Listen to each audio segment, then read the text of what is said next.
프리미어리그가 본격적으로 시작하면서 이제 포스테코글루 감독의 전술에서 손흥민 선수가 어떻게 적응할 것이냐, 이게 토트넘의 가장 중요한 포인트 중에 하나인데, 시즌 전에 예상했던 이야기에서는 사실 포스테코글루 감독의 축구가 공간 침투를 좋아하기 때문에 손흥민 선수의 플레이 스타일과 굉장히 맞아떨어지는 부분이 있다라고 이제 말씀을 드렸었는데, 막상 시즌을 시작하면서 보니까 몇 경기 동안 손흥민 선수가 포스테코글루 감독의 전술에 약간 어색해하거나 겉도는 모습들이 나오고 있죠. 그러다 보니까 이 손흥민 선수의 플레이가 어떤 점이 문제냐, 이런 것들을 아마 궁금해 하실 텐데, 일단 손흥민 선수가 최근에 이 토트넘의 새로운 전술에서 그렇게 뛰어난 활약을 펼치지 못하는 건, 일단 포스테코글루 감독이 손흥민 선수에게 맡기고 있는 역할이 손흥민 선수의 플레이 스타일과 약간 맞지 않는 부분도 있고, 그리고 여기에 대해서 손흥민 선수가 주변에 있는 선수들과 호흡적인 측면도 있어요. 일단 첫 번째로 살펴보면 토트넘이 기본적으로 하고 있는 전술은 좌우 풀백이 중앙으로 들어오는 거죠. 그러면서 상대 수비를 중앙으로 몰리도록 만듭니다. 일단 센터백 위쪽으로 수비형 미드필더, 중앙 미드필더 2명, 그리고 좌우 풀백까지, 그리고 여기에 대해서 최전방 공격수까지 내려올 때도 있었고요. 그러면 중원 지역에 5명에서 6명의 선수가 몰리는 전형이 만들어지는데, 이때 상대 팀들은 당연히 중앙 지역에 토트넘의 선수들이 많다 보니까 안쪽으로 쏠릴 수밖에 없겠죠. 그러면 여기서 토트넘이 노리는 거는 좌우 측면에 있는 선수들은 넓게 퍼지면서 이 측면 지역에서부터 공격을 시작하게 돼요. 그래서 특히 손흥민 선수가 샤흐타르와의 프리시즌 경기에서 손흥민 선수가 나오는 경기 시간 동안 손흥민 선수가 경기 전체에서 볼 터치가 가장 많은 선수 중에 한 명이었거든요. 그 이유는 토트넘이 이렇게 중앙 지역의 선수를 몰아넣고 측면 지역부터 공격을 시작하기 때문이죠. 그리고 이때 토트넘이 측면에서부터 공격을 시작하면 손흥민 선수가 넓은 공간에서 볼을 잡는 순간 수비수가 한 명 끌려 나오잖아요.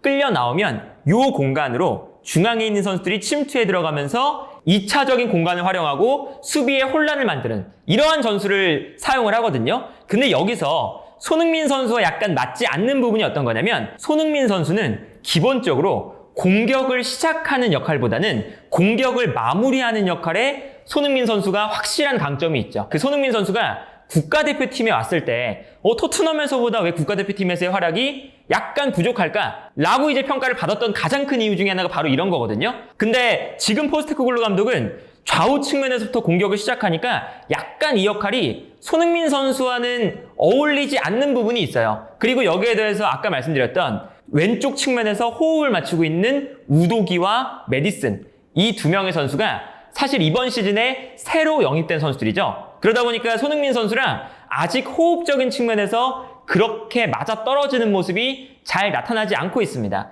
예를 들면 이런 장면들이 많이 나왔었죠. 본인이 측면으로 수비를 끌어냅니다.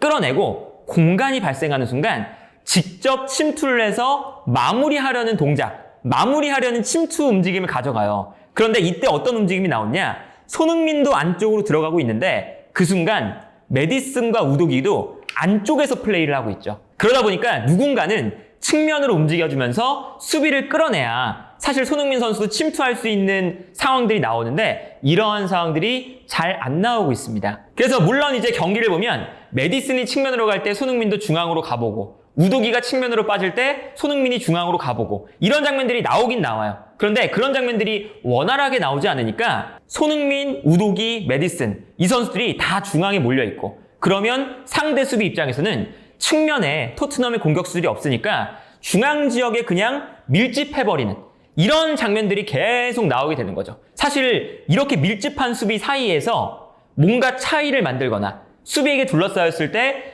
수비수 한 2-3명을 벗겨낼 수 있는 선수는 사실 메시나 네이마르, 그런 선수들 제외하고는 아무리 월드클래스의 선수라도 어렵거든요. 그러다 보니까 손흥민 선수가 이 라인 사이에 갇혀서 자신이 잘하는 공간 침투를 많이 가져가지 못하는 장면들이 나오고 있고요. 이제 손흥민 선수와 토트넘이 이제 롤모델로 삼아야 되는 선수나 팀은 기본적으로 아스날이나 리버풀을 생각을 하면 될 것 같아요. 일단 아스날과 리버풀이 특히 오른쪽에 있는 살라나 사카를 지금 포스테코글루 감독이 손흥민 선수를 활용하는 것처럼 활용을 하고 있거든요.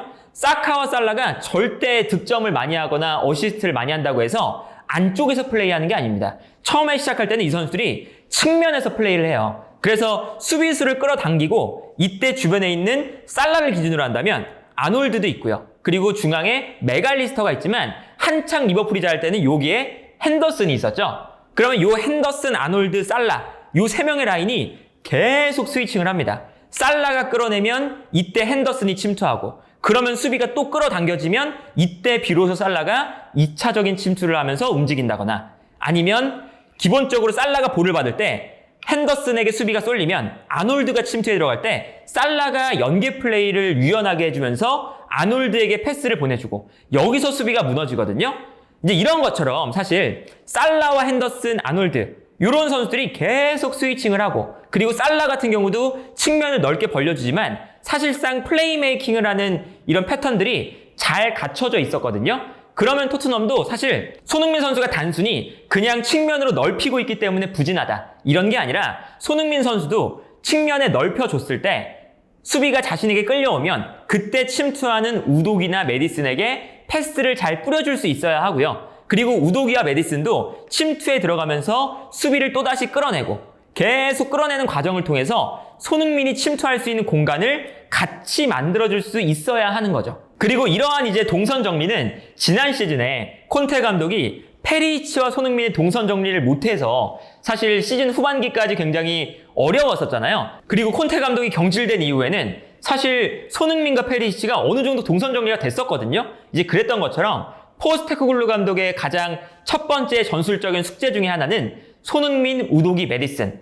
당연히 토트넘에서 가장 강력한 이제 공격 루트는 손흥민 쪽에서 만들어지기 때문에 여기서의 동선 정리가 필수적이다 라고 할 수가 있겠고 그리고 여기서 약간 아쉬운 점은 뭐냐면 당연히 케인이 없기 때문에 우리가 이제 프리미어리그에서도 가장 강력한 듀오잖아요. 손흥민과 케인. 이 손케 조합이 해체가 되면서 약간 손흥민을 활용했던 방법 자체가 가장 좋았을 때보다는 좋지 않은 모습을 보여줄 수밖에 없는 것도 있어요. 왜 그러냐면 사실 콘테 감독이나 무리뉴 감독이나 여러 감독들이 손케 조합을 잘 활용했던 이유가 어떤 거였냐면 토트넘이 공격을 전개할 때 왼쪽이 아니라 오른쪽에서 공격을 시작했습니다. 그러니까 포스테코글루 감독의 축구와는 약간 좀 결이 다르죠. 손흥민부터 시작이 아니라 기본적으로 쿨루세프스키 쪽에서부터 시작이었어요. 왜 그러냐면 케인이 있기 때문에 쿨루세프스키 쪽에서 공격을 시작하면 수비가 한쪽으로 쏠리게 되죠.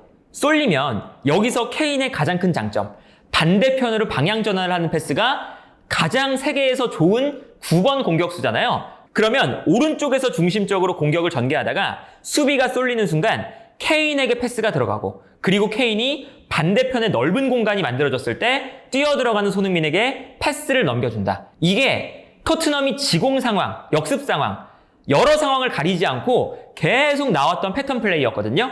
그런데 이제는 이 9번 자리에 이제 히살리송이 있기 때문에 이러한 플레이가 약간 어려워질 수가 있죠. 그런데 이제는 메디슨이 있기 때문에 메디슨을 활용해서 이러한 아이솔레이션 플레이를 할 수가 있는 부분은 있거든요. 그래서 포스테코글루 감독이 손흥민의 공간 침투를 조금 더 활용하기 위해서 아이솔레이션 작업을 하기 위해서는 메디슨을 왼쪽이 아니라 오른쪽에 기용하는 것도 어느 정도는 생각을 해봐야 된다 라는 생각이 들어요. 그래서 쿨루세프스키, 메디슨, 히살리송, 에메르송 이런 선수들이 볼을 주고받다가 수비가 쏠렸을 때 이제는 케인이 아니라 메디슨을 거쳐서 메디슨이 반대로 뛰어들어가는 손흥민에게 패스를 뿌려준다. 메디슨이 레스터시티 시절 때도 바디나 반스에게 패스를 찔러주는 플레이를 가장 잘했었고요.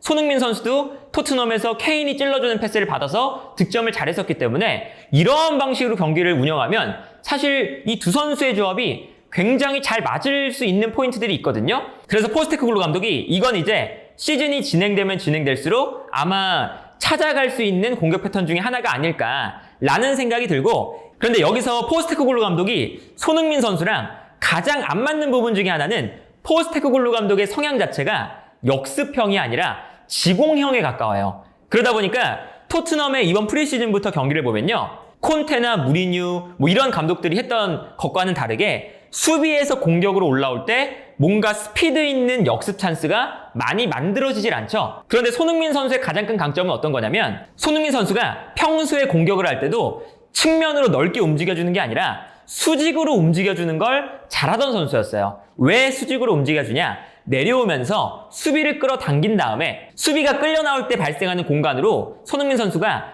갑작스러운 방향 전환을 통해서 이 공간으로 뛰어 들어가는 거거든요. 그런데 포스테코글루 감독은 애초에 빠른 역습이 많이 나오지 않을 뿐더러 볼을 점유하고 있다는 뜻은 역습보다는 지공 상태가 더 많다는 뜻이잖아요. 그런데 이때 기본적으로 지공 상태가 많으니까 상대 수비가 내려가 있을 때가 일단은 많이 나오고, 여기에 더해서 손흥민 선수가 수직으로 움직이는 게 아니라 좌우로 움직이는 시간이 많다 보니까 손흥민의 강점이라고 할 수 있는 상대 수비 뒷공간으로 뒷공간 침투, 이러한 것들이 많이 안 나오고 있다. 이런 것들은 이제 차차 손흥민 선수도 포스테코글루 감독의 전술에 조금은 맞춰가야 되는 부분이라고 할 수가 있겠고요. 그렇다고 해서 손흥민 선수의 공간 침투가 또 아예 안 나오는 것도 아니에요. 그러니까 뭐 예를 들면 포스테코글루 감독이 수비를 일단 좌우 측면으로 끌어내니까 침투할 수 있는 공간들은 많이 생기거든요. 그러면 이게 뒷공간이 안 나온다 하더라도 기본적으로는 뛰어 들어갈 수 있는 공간이 어느 정도는 생깁니다. 그럼 이 공간으로 손흥민 선수가 침투를 가져가면서 득점을 만들어낼 수 있는 상황들이 나올 수가 있거든요.